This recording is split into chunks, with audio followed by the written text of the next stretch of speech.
Friends, ನೀವೇನಾದರೂ SSLCಯನ್ನು ಮುಗಿಸ್ಕೊಂಡು PUC ಸೇರ್ಕೊಳ್ಳೋದಕ್ಕೆ ಒಳ್ಳೆ ಕಾಲೇಜಿನ ಎದುರು ನೋಡ್ತಾ ಇದ್ರೆ, ಅಥವಾ ಪೋಷಕರೇ ನಿಮ್ಮ ಮಕ್ಕಳು SSLCಯನ್ನು ಮುಗಿಸಿದರೆ PU ಕಾಲೇಜಿಗೆ ಎಲ್ಲಿ ಸೇರಿಸೋದು ಅಂತ ಯೋಚನೆ ಮಾಡ್ತಾ ಇದ್ರೆ ಚಿಂತೆ ಬಿಡಿ.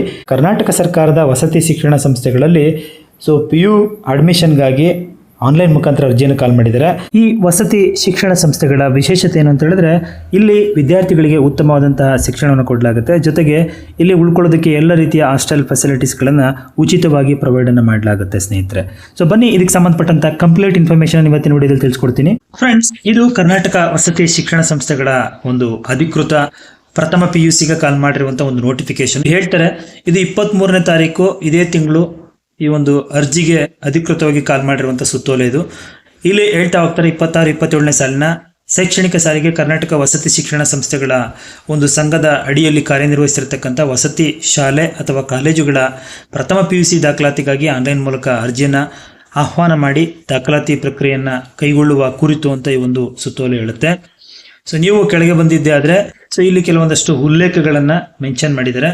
ಇಲ್ಲಿ ಜಿಲ್ಲಾ ಹಂತದಲ್ಲಿ 2026-27ನೇ ಸಾಲಿನ ಶೈಕ್ಷಣಿಕ ಸಾಲಿಗೆ ವಸತಿ ಕಾಲೇಜುಗಳಿಗೆ ಪ್ರಥಮ PUC ದಾಖಲಾತಿಗಾಗಿ ಅಭ್ಯರ್ಥಿಗಳಿಂದ ಆನ್ಲೈನ್ ಮುಖಾಂತರ ಅರ್ಜಿ ಆಹ್ವಾನ ಮಾಡಿದ್ದೀವಿ ಅಂತ ಹೇಳ್ತಾರೆ.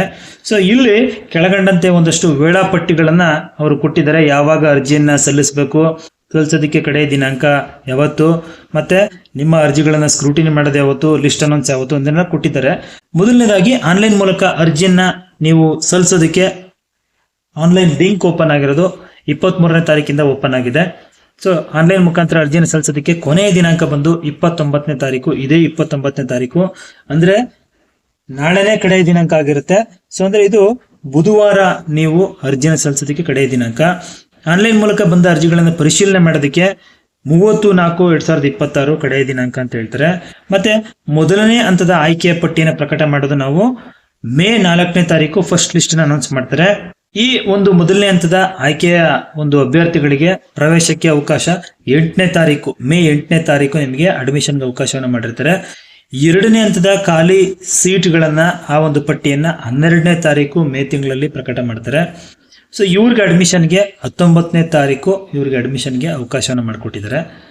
ಹಾಗೆ ಬಂದ್ರೆ ಮೂರನೇ ಹಂತದ ಒಂದು ಲಿಸ್ಟ್ ಅನ್ನ 22ನೇ ತಾರೀಕು ಮೇ ನಾವು ಅನೌನ್ಸ್ ಮಾಡ್ತೀವಿ ಅಂತ ಹೇಳಿದ್ದಾರೆ, ಮೇ ತಿಂಗಳು 22ಕ್ಕೆ. ಹಾಗೆ ಮೂರನೇ ಹಂತದ ಆಯ್ಕೆಯಾದಂಥ ಅಭ್ಯರ್ಥಿಗಳಿಗೆ ಅಡ್ಮಿಷನ್ಗೆ 27ನೇ ತಾರೀಕು ಅವಕಾಶವನ್ನು ಮಾಡಿಕೊಡ್ತಾರೆ. ಕಾಲೇಜುಗಳು ಯಾವಾಗ ಪ್ರಾರಂಭ ಆಗುತ್ತೆ ಅಂತ ಹೇಳಿದ್ರೆ ನೀವು ಮೇ ತಿಂಗಳು 29ನೇ ತಾರೀಕಿಂದ ಕಾಲೇಜ್ ಪ್ರಾರಂಭ ಆಗುತ್ತೆ ಅಂತ ಹೇಳ್ತಾರೆ ಫ್ರೆಂಡ್ಸ್. ಇದಕ್ಕೆ ಸಂಬಂಧಪಟ್ಟಂತೆ ಒಂದಷ್ಟು ಉಲ್ಲೇಖಗಳನ್ನೆಲ್ಲವನ್ನ ಇಲ್ಲಿ ಮೆನ್ಷನ್ ಮಾಡಿದರೆ ನೀವು ನೋಡ್ಕೊಳ್ಳಿ. ಇಲ್ಲಿ ಇನ್ನೊಂದು ಇನ್ಸ್ಟ್ರಕ್ಷನ್ ಹೇಳ್ತಾರೆ, ವಸತಿ ಶಾಲೆ ಅಥವಾ ಕಾಲೇಜುಗಳಲ್ಲಿ ಲಭ್ಯ ಇರತಕ್ಕಂಥ 100ರಷ್ಟು ಸ್ಥಾನಗಳಲ್ಲಿ ಆಯಾ ಜಿಲ್ಲೆಯ ಸ್ಥಳೀಯ ಅಂದ್ರೆ ಲೋಕಲ್ ಅಭ್ಯರ್ಥಿಗಳಿಗೆ 75% ಸೀಟ್ಗಳು, ಇತರೆ ಜಿಲ್ಲೆಯಿಂದ ಬಂದವರಿಗೆ ನಾನ್ ಲೋಕಲ್ ಅಭ್ಯರ್ಥಿಗಳಿಗೆ 25% ಸ್ಥಾನಗಳನ್ನ ವರ್ಗವಾರು ಮೀಸಲಿಟ್ಟು ಸೀಟನ್ನು ಹಂಚಿಕೆ ಮಾಡ್ತೀವಿ ಅಂತ ಹೇಳ್ತಾರೆ. ಅಂದ್ರೆ ಆ ಡಿಸ್ಟಿಕ್ ಅಲ್ಲಿ ನೀವು ಕಾಲೇಜ್ ಇತ್ತು ಅಂತ ಹೇಳಿದ್ರೆ ಅಲ್ಲಿಯ ಅಭ್ಯರ್ಥಿಗಳಿಗೆ 75%, ಬೇರೆ ಡಿಸ್ಟಿಕ್ ಇಂದ ಬಂದವರಿಗೆ 25% ಸೀಟ್ ಇರುತ್ತೆ. ಹಾಗೆ ಕ್ರಿಯಾಸ್ ಅಧೀನದಲ್ಲಿರುವ ವಸತಿ ಕಾಲೇಜುಗಳ ಪ್ರಥಮ PUC ದಾಖಲಾತಿಗೆ ಸಂಬಂಧಪಟ್ಟಂತೆ ಈ ಒಂದು ಕ್ರಿಯಾಸ್ಗೆ ಸಂಬಂಧಪಟ್ಟಂತೆ ನೀವು ಅಪ್ಲಿಕೇಶನ್ ಅನ್ನ ಎಲ್ಲಿ ಸಲ್ಲಿಸಬೇಕು ಅಂತ ಹೇಳಿದ್ರೆ https://krias.karnataka.gov.in ಅಲ್ಲಿ ನೀವು ನಿಗದಿತ ಅವಧಿ ಒಳಗೆ ಸಲ್ಲಿಸಬೇಕು ಅಂತ ಹೇಳ್ತಾರೆ. ಹಾಗೆ ಅಭ್ಯರ್ಥಿಗಳು ಅಥವಾ ಪೋಷಕರು ಆನ್ಲೈನ್ ಮೂಲಕ ಅರ್ಜಿಯನ್ನು ಸಲ್ಲಿಸುವುದನ್ನ ಮಾತ್ರ ಪರಿಗಣಿಸಲಾಗುತ್ತೆ. ಮತ್ತೆ ವಿದ್ಯಾರ್ಥಿಗಳು ನೀವು ಸಲ್ಲಿಸಿರುವಂತ ಆನ್ಲೈನ್ ಅರ್ಜಿಯನ್ನ ಡೌನ್ಲೋಡ್ ಮಾಡಿ ಇಟ್ಕೊಂಡು ತಂಬಳಿ ಇಟ್ಕೋಬೇಕು ಅಂತ ಹೇಳ್ತಾರೆ. ಅದಾದ ನಂತರದಲ್ಲಿ ನಿಮಗೆ ಸೀಟು ಅಲಾಟ್ ಮಾಡಿದ ನಂತರದಲ್ಲಿ ಕೆಲವೊಂದು ದಾಖಲಾತಿಗಳನ್ನು ನೀವು ತಗೊಂಡೋಗಿ ಪ್ರೊಡ್ಯೂಸ್ ಮಾಡಬೇಕಾಗುತ್ತೆ. ಯಾವುದು ಅಂತ ಹೇಳಿದ್ರೆ ಮೀಸಲಾತಿಗೆ ಸಂಬಂಧಪಟ್ಟಂತೆ ಜಾತಿ ಮತ್ತೆ ಆದಾಯ ಪ್ರಮಾಣ ಪತ್ರವನ್ನು ನೀವು ಒರಿಜಿನಲ್ ಅನ್ನ ತಗೊಂಡು ಹೋಗ್ಬೇಕು. ಮತ್ತೆ ಆಧಾರ್ ಕಾರ್ಡ್ನ ಜೆರಾಕ್ಸ್ ಪ್ರತಿ, ಗ್ರಾಮೀಣ ಮತ್ತು ನಗರ ಪ್ರದೇಶದ ಶಾಲೆಗಳಿಂದ ಪಡೆಯಲಾದಂತಹ ವ್ಯಾಸಂಗ ಪ್ರಮಾಣ ಪತ್ರದ ದೃಢೀಕೃತ ಪ್ರತಿಯನ್ನು ಸಬ್ಮಿಟ್ ಮಾಡಬೇಕು. ಮತ್ತೆ SSLCಯ ಮೂಲ ಅಂಕಪಟ್ಟಿ ಇತ್ಯಾದಿ ದಾಖಲೆಗಳು ಅಂತ ಹೇಳ್ತಾರೆ. ವಿಶೇಷ ವರ್ಗದವರಿಗೆ ಸಂಬಂಧಪಟ್ಟಂತ ದೃಢೀಕೃತ ದಾಖಲಾತಿಗಳನ್ನು ಸಲ್ಲಿಸಬೇಕಾಗುತ್ತೆ ಅಂತ ಹೇಳ್ತಾರೆ ಫ್ರೆಂಡ್ಸ್. ಕೆಲವೊಂದಷ್ಟು ಇನ್ಸ್ಟ್ರಕ್ಷನ್ ಗಳನ್ನ ಕೊಟ್ಟಿದ್ರೆ ನೀವು ನೋಡ್ಕೊಳ್ಳಿ. ಇಲ್ಲಿ 104 ಕಾಲೇಜ್ ಅಂತ ಹೇಳಿದೆ. ಬನ್ನಿ ಆ ಕಾಲೇಜುಗಳ ಪಟ್ಟಿಗಳನ್ನ ನಾನು ತೋರಿಸ್ತೀನಿ ನಿಮ್ಗೀಗ. ಫ್ರೆಂಡ್ಸ್, ನೀವು ನೋಡ್ತಿದ್ದೀರಾ, ಇದು ಡಿಸ್ಟ್ರಿಕ್ಟ್ ವೈಸ್ ಇರುವಂತ ಕಾಲೇಜುಗಳ ಒಂದು ಲಿಸ್ಟು. ನಿಮಗೆ ಇದು ವೆಬ್ಸೈಟ್ ಅಲ್ಲಿ ಕೂಡ ಸಿಗುತ್ತೆ, ನಾನು ತೋರಿಸ್ತೀನಿ ಎಲ್ಲಿ ಸಿಗುತ್ತೆ ಅಂತೇಳಿ.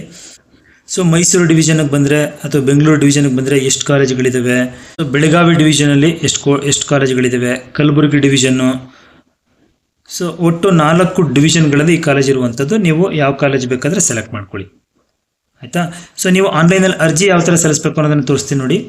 ನೀವು ಕ್ರಿಯಾಸ್ಗೆ ಹೋಗಿದ್ದೆ ಆದರೆ ಕರ್ನಾಟಕ ವಸತಿ ಶಿಕ್ಷಣ ಸಂಸ್ಥೆಗಳ ಸಂಘ ಇದೆಯಲ್ಲ, ನಾನು ಆಗಲೇ ಫಸ್ಟ್ ತೋರಿಸಿದ್ನಲ್ಲ. ಸೊ ನೀವು ಇಲ್ಲಿ ಮತ್ತಷ್ಟು ಓದಿ ಅಂತಿದೆಯಲ್ಲ, ಇದನ್ನು ಕ್ಲಿಕ್ ಮಾಡಿ. ಇಲ್ಲಿ ನೀವು ಇತ್ತೀಚಿನ ಸುದ್ದಿ ಅಂತಿದೆಯಲ್ಲ, ಫಸ್ಟ್ ಒನ್ನು, ಇದ್ರ ಮೇಲೆ ಕ್ಲಿಕ್ ಮಾಡಿದ್ರೆ ನಿಮಗೆ ಆನ್ಲೈನ್ ಅಪ್ಲಿಕೇಶನ್ ಓಪನ್ ಆಗುತ್ತೆ. ಇಲ್ಲಿ ನಿಮ್ಮ SATS ಸಂಖ್ಯೆಯನ್ನು ಎಂಟರ್ ಮಾಡಿ ನೀವು ಪ್ರವೇಶ ಬಯಸುವ ತರಗತಿ, ಅಭ್ಯರ್ಥಿ ಹೆಸರು, ಹುಟ್ಟಿದ ದಿನಾಂಕ, ಹೀಗೆ ನೆಕ್ಸ್ಟ್ ಕೇಳ್ತಾ ಹೋಗುತ್ತೆ. ಅದನ್ನು ನೀವು ಎಂಟರ್ ಮಾಡಿಕೊಂಡು ಸಬ್ಮಿಟ್ ಮಾಡ್ತಾ ಹೋಗಬೇಕಾಗಿರುತ್ತೆ. ಫ್ರೆಂಡ್ಸ್, ನೋಡಿದ್ರಲ್ಲ, ಇದು ಕರ್ನಾಟಕದ ವಸತಿ ಶಿಕ್ಷಣ ಸಂಸ್ಥೆಗಳಲ್ಲಿ ಮಾಡಿರ್ತಕ್ಕಂಥ ಪ್ರಥಮ PUCಯ ಅಡ್ಮಿಷನ್ಗೆ ಸಂಬಂಧಪಟ್ಟಂಥ ಕಂಪ್ಲೀಟ್ ಇನ್ಫಾರ್ಮೇಷನ್ನು. ಆದಷ್ಟು ಬೇಗ ಅಪ್ಲಿಕೇಶನನ್ನು ಹಾಕಿ, ಯಾರೆಲ್ಲ ಹಾಕಿಲ್ಲ ಅವ್ರುಗಳು.